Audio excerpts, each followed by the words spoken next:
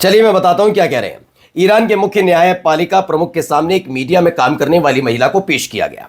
ये Mossad agent निकली है, मोसाद की। इससे पहले भी एक हंडाला ग्रुप जो है इनका काम करता है, हैकिंग ग्रुप है, हैकर ग्रुप है, उसने भी खुलासा किया था कि जो ईरान है, ईरान के अंदर कई इजराइल के मोसाद के एक्टिव थे, और उनमें से मोसाद का एक का उसका नाम पता सब कुछ उजागर कर दिया कि ये वो व्यक्ति है जो दंगों के पीछे था। अब देखिए महिला भी पकड़ी गई, ये मोसाद एजेंट निकली।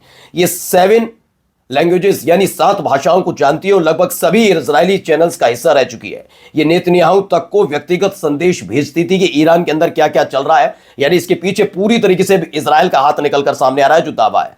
और यहां पर भी देखिए एक वीडियो, जरा पहले ये वीडियो देखते चलिए।